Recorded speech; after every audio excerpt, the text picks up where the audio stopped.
Yo, the check just came, man. Cash in the building. Yeah. So look, bro, today's video, y'all, we got T90 Jake, bro. I never thought we would have to make this video. We got the dude who be making videos on snitching. That's beyond me. Pump up the volume, I ain't gonna lie, y'all, bro. This is beyond me. This is crazy, bro. 1090 Jake talking to the Jakes. 1090 Jake is a snake. 1090 Jake might be a rat. Allegedly. So, let me see what y'all think about this video. Make sure you like, comment, and subscribe. Pump up the volume, We're gonna get right into this video. Let's get it. Like TMZ mixed with Maury for hood dudes. Like whenever a hood dude gets exposed, yeah, let's get it. Okay. For snitching, people will say, "I'm not believing the paperwork is real" until 1090J covers it. So essentially, he's an authority in the street news space, and it's been pretty profitable for 1090J as well. They be like, "Why you always worried about paperwork? You always talking about somebody's paperwork. Always in somebody's business speaking about paperwork." I wonder why. I don't know why he did this, but he revealed he made over $1 million exposing paperwork on street dudes and rappers. But that only put a target on his back, because now people is looking at 1090J as the white man who made over $1 million exposing primarily black dudes and ruining their... Facts, bro. That is a little weird, bro. Like a white dude over the black people, bro, might remind you of slavery or something like that, bro. Careers. But I see you as a motherfucking modern day Klansman that's trying to tear down black people. Our business ain't your business. But let's talk about it. Let's show, like, shut the fuck up. Shut the fuck up, boy. You boy now. You the fucking boy. It's been reversed. So I'm gonna ask you about, look, if we gonna talk about everything, your ratting come first. So let's talk about clear up your ratting. Can we talk about your ratting, yes or no? So where the paperwork? Your allegations of ratting. Where the paperwork? Are we gonna talk about your ratting? If we can talk about your mother. Yeah, that's crazy, bro. White 100 going on beefing with 1090 Jake too. Yeah, I ain't gonna lie, bro. Hey, this is crazy, bro. I can't wait to see the paperwork. Where the paperwork? Correct, you little bitch. Don't come in here and talk about no black man on no platform. As 1090J got bigger and more notable for exposing rappers and street dudes' paperwork, others began to look in 1090J past in an attempt to expose him as well. Now, the first attempt at exposing 1090J came when one of his outs posted this video of 1090J making an appearance on the news talking about prison politics. How easy is it to get drugs in a Florida prison? Every single compound I hit, there was all types of drugs on there, whether it's prescription pills, Molly, some spots there was cocaine and meth. Whoa, this guy might be an industry plant. Y'all don't be looking into like who an industry plant or not, bro. This guy right here might be an industry plant. But nothing more common than K2. Jacob Cherry, former inmate, posted the videos to YouTube. 1, 2, 3, 4 flips. He says Florida inmates currently behind bars recorded the videos using cell phones smuggled inside. To be honest, we got to give his ops an A for effort, but those accusations didn't really stick. People had a hard time calling 1090J a snitch and discrediting everything he's done for, I guess, a news video with no paperwork attached. And he ain't really tell on nobody specifically. So folks didn't count that as snitching. But his ops wouldn't give up. They kept looking, they kept searching, they kept trying to find any information on 1090J. And that leads us to the second attempt to expose 1090J. When the ops would find paperwork from 1090J when he was 14 years old. What? Essentially, the ops located paperwork that details that 1090J told the police that 2 men came to his house and shot up the window and left. He gave a description of their outfit. His ops thought they had him. They said, yo, this is clear-cut snitching. Ain't no way to explain yourself out of this. But 1090J had a real good explanation for why this is not snitching. What actually happened in that situation, though, that was described in the paperwork? Bro, that whole shit lame as hell. So basically, my aunt had some shit in her room. You know, I don't want to fucking give too many details on shit, but she used to have guns and shit. And I was locked out of the room. So I went outside and I popped the window with a fucking pellet rifle twice. I shoot the window right above where the lock switch is, so I can stick like a pen or a pencil in the hole and flip open the lock and then open up the window from the outside.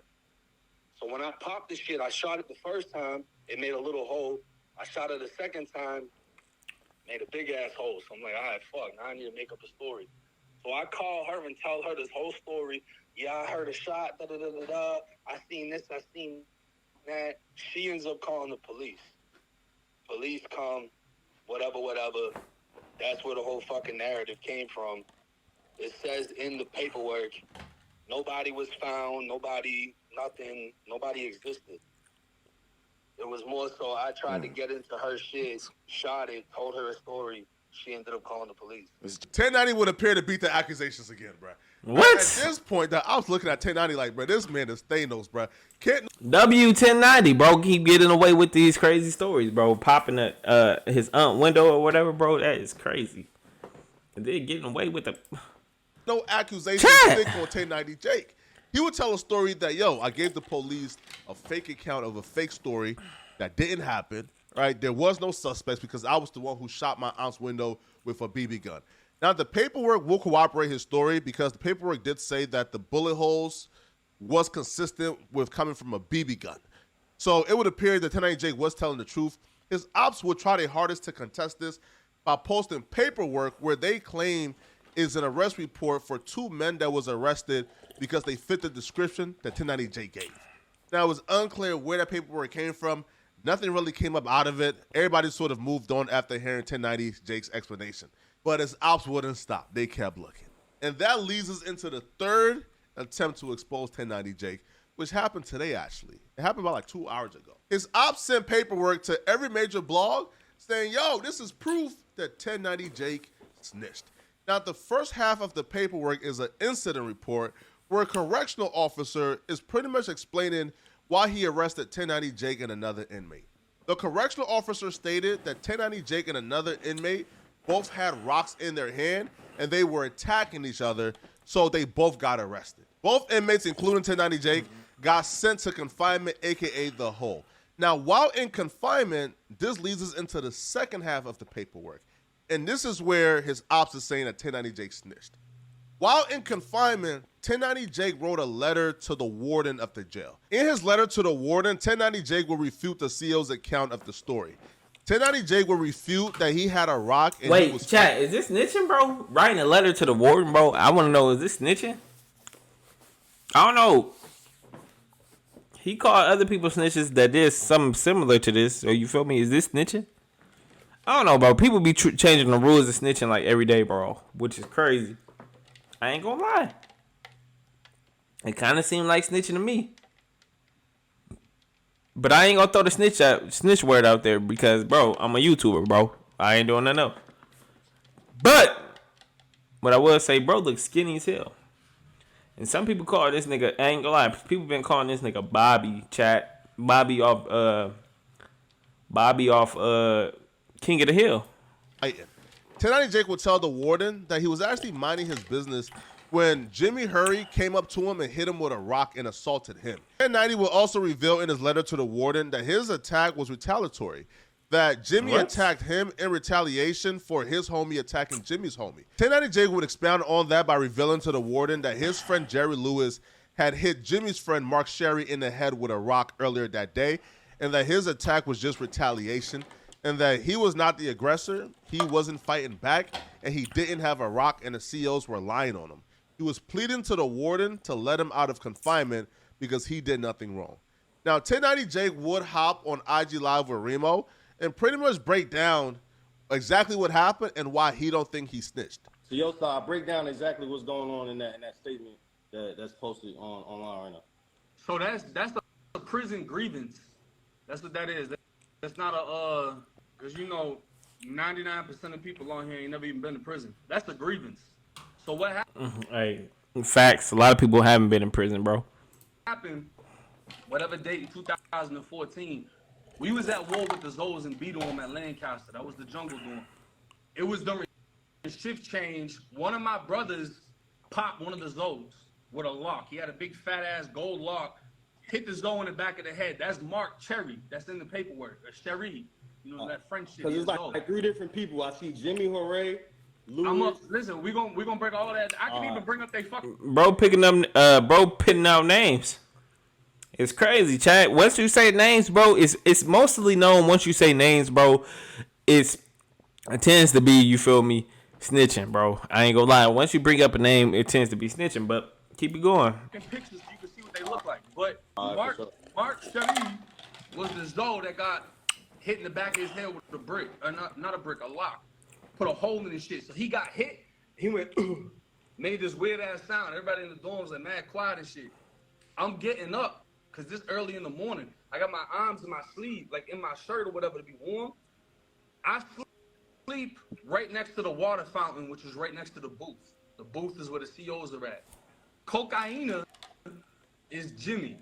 Cocaina is his nickname. That's the other Zoe. So Jimmy Horn.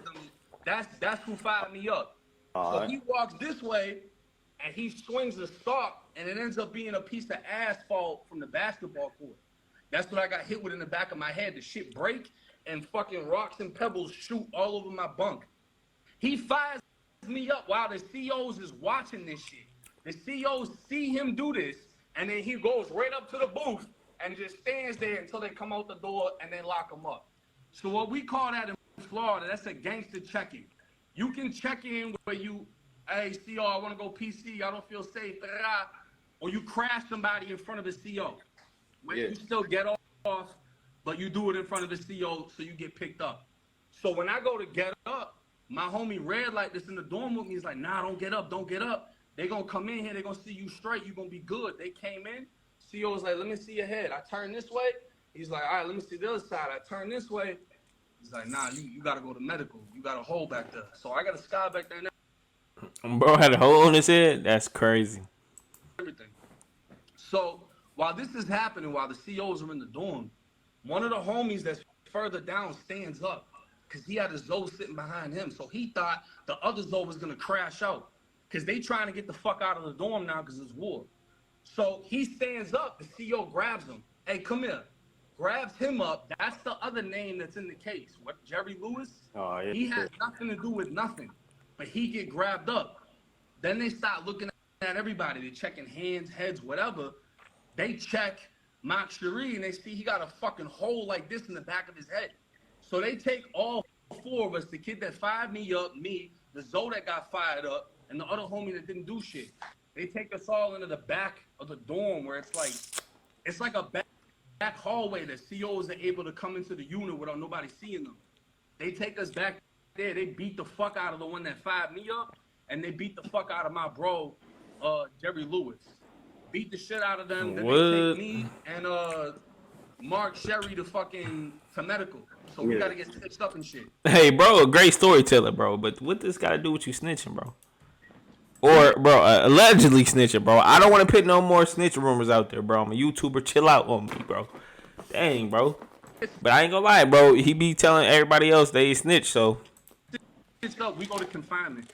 Once you in confinement in Florida, you go to AC confinement, which is administrative confinement. You got to go in there for however long it is, like 2 weeks, 3 weeks. Then you go in front of DR court. When you go in front of DR court, that's when they're like, okay, so you got hit with possession of a weapon and assault on an inmate. How do you plead? Not guilty. All four of us got hit with all the same shit. So they lied in the DR and said that I hit him back with a rock and he had a lock or some shit. It never happened. I just got fired up. Then the two other dudes, they said they went at it. They didn't even do nothing because Mark Sherry got popped by one of my bros that didn't even get caught for doing it. But because this kid fired me up in front of the COs, all four of us went to confinement. Obviously, he went to confinement, but then the three of us went to confinement too. So all of us go in there, we all get hit with 120 days. After we get hit with 120 days, I write a grievance. They already know bro popped me because they fucking watched him do it. Yeah. So I'm like, yeah, I got hit with this, da-da-da-da-da, and then the COs beat the fuck out of them too. I said the COs beat the same dude that fired me up, and then they beat the other homie that had nothing to do with nothing. So they talking about, oh, you snitched on dude. How'd I snitch on dude? We already got sentenced to confinement. That already happened. We already got found guilty in confinement. But not only that, you crashed me in front of the police where they watching it, so your ass to just check in. Then they said, oh, you snitched on the police. How you snitch on the police? I thought Kodak Black did that. Everybody said, no, you can't snitch on the police. Because I didn't get hit by the police. They got beat by the police. So you did. So you basically saying that grievance, or you know what I'm saying, the statement that people seeing is not no forward shit or no fake shit. No, I wrote that. So you definitely wrote it. They were like, oh, it says not Cherry. Nah, Mark Cherie is somebody else. That was the Zoe that got hit in the back of his head. That's his explanation of why he believed he didn't snitch. Me personally, I'm not a street dude, so I can't even define what snitching is or tell you who snitched or who didn't snitch, bro. Because the definition of snitching keep on changing, right? It changes every 2 business days. The street dudes can't make up their mind. Their definition of changing switches based on who they like and who they don't like. So I don't know if this man snitched. I can't tell you guys, right? I don't know what snitching is. Is snitching... I ain't gonna lie. That's what I just told y'all, bro. Hey, the definition of snitching changes every day in 2023, bro. In 2023, the definition of snitching changed like every day, bro. So with that being said, y'all, let me know what y'all think about this video down below. You feel me? What I think about it, bro, really, Jake, you feel me? Bro went on a whole live stream. I don't know if I'm going to play that live stream or what, but bro tried to explain himself. A couple people came in the live stream and said that he didn't snitch, you feel me? Everybody makes these type of grievances, whatever you want to call it, bro. They make these stories, bro. One dude came in, he had like life in prison, and he said that he did it before, which I was like, okay, well, bro has life in prison. Of course, you feel me? Bro's gonna make those type of situations, but if if you ain't serving life, I feel like it might be different. I don't know though. So I'm not gonna label him a snitch. I ain't gonna label nobody snitch. So goes for Young and Ace. I don't think bro snitch either, bro, because I just know some of y'all watched that video too. Make sure you like, comment, and subscribe if you enjoyed this video. It's been Cash. I'm out. Deuces.